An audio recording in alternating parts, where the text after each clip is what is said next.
But so anyway, so that's I think. Any final thoughts before we wrap it up for this week? I mean, watched the Knicks-Nets game a couple nights. No, sorry. Yeah, I'm doing. Speaking of which, because I know that Knicks-Suns game. I'm sorry. Yeah. No, speaking. I just the Knicks, man.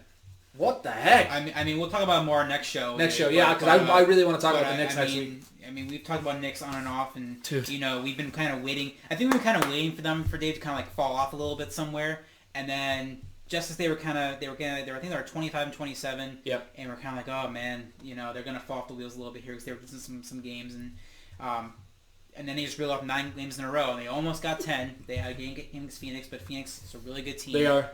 It's gonna be.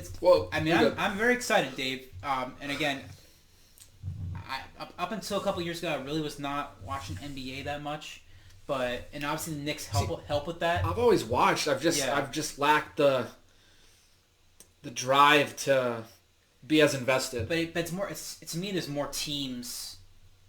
I feel like for the last maybe 5 or so years, it was Golden State Warriors and LeBron James. I know. And for 4 years, that's kind of what it was. Sure. I feel like now, and again, LeBron's coming back to the Lakers, and we'll see if Lakers are probably more competitive again. We expect them to be a threat.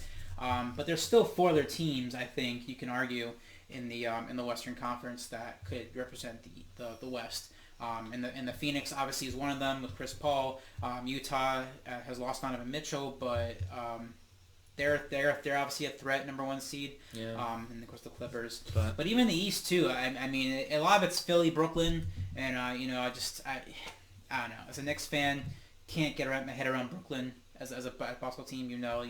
Brooklyn likes to be represented. But we'll dive way more into the Knicks next week. But yeah, the Knicks have about 10 games remaining. They have a very tough schedule ahead of them. Yep. So by the time we discuss this team again, they have 2 winnable games coming up against Houston, Chicago. They have to win those games. The rest of those games are against playoff or play-in teams, I guess is what we're calling it. And 6 of them are on the road. So they have a very tough road trip coming up. So, we're going to find out if it's, if it's fool's gold with this team. Because this 6-game road trip against really 6 of the best teams in the West, that's going to really say a lot about where this team really is. Did they get a little lucky? Did they get a little too hot? Or are they going to be justified for being kind of in that 4 to 5 spot? Because if they have a bad road trip, if they kind of, there's a scenario, Dave, where they can go 2-8 the rest of the way. Because they have, like I said, we're going to dive way more into it next week. Man. So they could fall to 500, which would probably drop them to that playing game, and so we'll see. But yeah, I'm very excited for the Knicks. We'll see where they are.